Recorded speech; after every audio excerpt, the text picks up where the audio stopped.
And we start this hour with breaking news, and the first details have emerged of a Ukrainian peace plan hammered out during a Friday meeting between Vladimir Putin, Francois Hollande and Angela Merkel.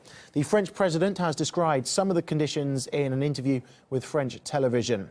Let's get more from RT's Peter Oliver, who is following this story. Peter, what do we know so far then? Hello. Right, well, the latest information that we have coming out about this proposed peace plan is it would see a 50 to 70 kilometre wide demilitarised zone between those forces of the Ukrainian government and those forces supporting the self-proclaimed republics in the east of Ukraine.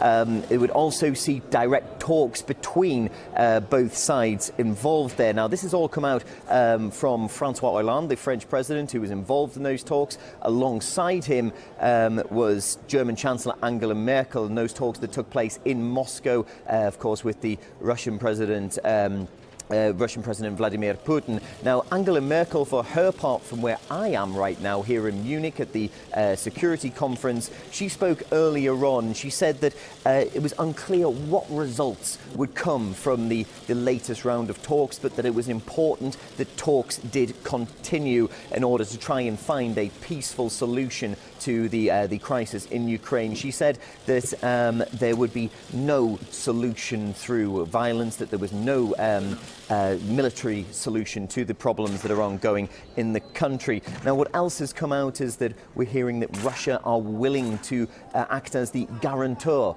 on any negotiations that can take place, any decisions that are made that come out from talks between those self-proclaimed republics in the east and Kiev. Russia willing to step in there and be the guarantor on any such decision that can be ironed out and hammered out from talks.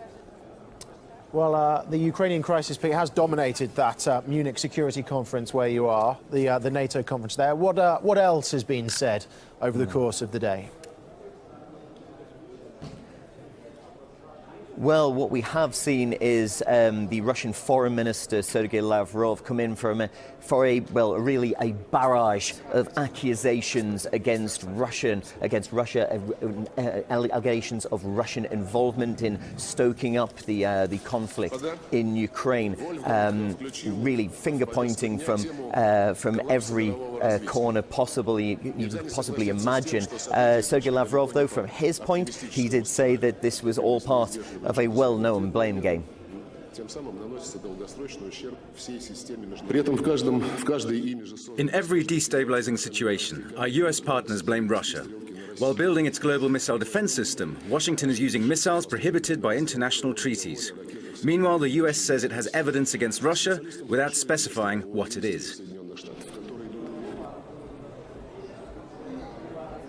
Well, Sergey Lavrov also went on to say that NATO had gone back on promises that it had made to Russia in the preceding years after the end of the Cold War. Now, he said that NATO had continued to expand into Eastern Europe, things that it had promised that it wouldn't do, that it had established new bases in the Eastern Europe on Russia's very borders, and that he accused them of aggression towards Russia by doing this.